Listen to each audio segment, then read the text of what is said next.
지금 중학교 2학년 학생들, 학부모님도 상당히 많이 기다렸었죠. 2028학년도 대학 입시 제도 개편 시안이 드디어 발표되었습니다. 물론 시안인 만큼 이게 확정안은 아닙니다. 물론 또 최종 확정안은 우리가 기다려 봐야겠지만 크게 어떤 방향은 결정됐다. 어떤 식으로 대비하면 되는지에 대해서 제가 핵심만 짚어드리도록 하겠습니다. 미리 결론부터 말씀을 드리면요, 두 가지로 요약할 수 있을 것 같아요. 첫 번째는요, 수능이 정말 더욱더 중요해졌다. 그리고 두 번째는 특목 자사고 출신들에게 정말 유리해졌습니다. 이 두 가지로 결론 내려줄 수가 있습니다. 이번 개편한 핵심 바로 첫 번째입니다. 통합형, 융합형 수능 과목 체계로 개편된다는 겁니다. 국어, 수학, 탐구 영역 선택 과목이 사라지고요.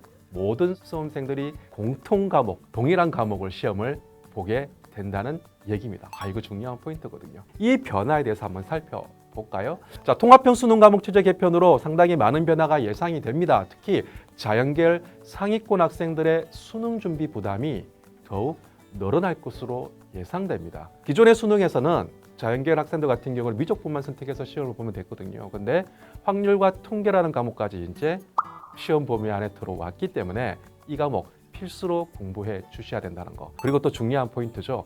소장님, 제가 최상위권 대학 학과, 특히 약학 계열을 목표합니다라고 한다면은 심화 수학도 여러분들이 이제 무시할 수 없을 것 같아요. 심화 수학이라는 과목은 미적분 2 과목과 그 다음에 기하 과목이 포함되는 수능을 봐야 되거든요. 그러니까 상위권 대학 자연계열 공대 그리고 약학 계열을 목표한다고 한다면은 이 심화 수학까지 준비해야 된다는 어떤 부담감은 당연히 갖게 될 것입니다. 자, 그리고 또 중요한 포인트죠. 사회과학입니다. 그죠? 통합과학, 통합사회 이제 필수 과목이기 때문에 인문계열이든 자연계열이든 이 과목 다 응시를 해야 됩니다. 그러면 어떻게 될까요? 부담스럽죠. 아무리 1학년 과목이라 하더라도 이 과목을 시험을 준비한다는 것은 부담스럽거든요. 고3이 됐다고 생각해 봅시다. 1학년 때 배웠던 과목이 이제 고3 때 와서 수능 시험을 본다는 거. 또 준비해야 된다는 거. 이거 상당히 부담스러울 겁니다. 특히 자연계열, 이과 학생들 같은 경우는 사회를 공부해야 되고 다시 공부해야 되고 인문계열 학생들은 과학에 대한 부담감을 가지게 된다는 얘기죠. 자, 그렇다면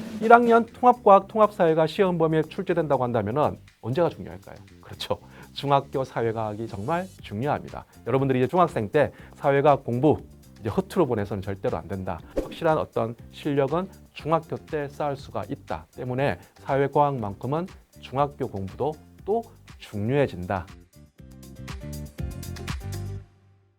자, 그리고 두 번째 핵심은요, 바로 내신의 변화죠. 고교 내신 5등급제로 개편됩니다. 2025년부터 고교 1학년에서부터 3학년 전 과목에서 5등급 절대평가와 상대평가를 함께 적용하기로 했습니다. 자, 그러면 1등급은 몇 %일까요? 기존은 1등급은 4%거든요. 근데 2025학년도부터는 1등급이 10%로 늘어나게 되고요. 2등급은 무려 34%까지 확 늘어나게 된다는 얘기입니다. 자, 그렇다면 고교 내신 5등급제가 어떤 변화를 불러올까요? 상위권 대학 입장에서 한번 생각해 봅시다. 내신으로 학생들을 뽑아야 되는데 기존은 9등급제이기 때문에 그나마 내신 변별력이 있었어요. 하지만 5등급제로 바뀐다면 과연 이 5등급제의 내신을 가지고 학생들을 선발할 수가 있을까요? 변별력을 낼 수 있을까요? 상당히 힘들 것 같습니다. 결국은 어떻게 돼요?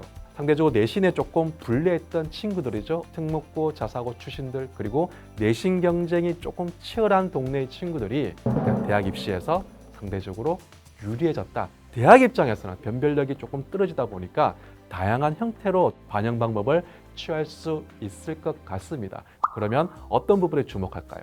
원점수에 주목할 것으로 보입니다. 내신 성적이 중요하니 학생부 교과전형으로 학생을 선발할 때 석차 등급, 성취 등급보다는 원점수에 좀 더 많은 비중을 두고 보지 않을까 그렇게 예상이 됩니다. 그렇다면 이제 상대적인 어떤 석차 경쟁이 아니라 내 자신과의 경쟁이죠. 100점을 맞을 수 있을까? 내가 90점을 넘길 수 있을까? 근데 스스로의 경쟁을 해야 되는 구조로 바뀐다. 어쩌면 더 치열해질 것으로 보입니다. 자, 그렇다면 학생부 종합전형 한번 살펴볼까요? 내신의 변별력은 상대적으로 떨어질 것 같습니다. 그러면 상대적으로 뭐가 중요해질까요? 면접에 대한 비중이 상당히 올라갈 것으로 보입니다. 면접이 중요해진다고 한다면 고등학교 올라가서 전공 계열과 관련된 교과목을 열심히 공부하면서 전공 역량이라는 부분을 키워 주셔야 됩니다. 그 전공과 관련된 다양한 활동들을 통해서 지식의 폭을 넓히고 깊이 있게 여러분들의 역량을 키워 주셔야 된다. 면접이 중요해진다. 명심해 주시기를 바랍니다.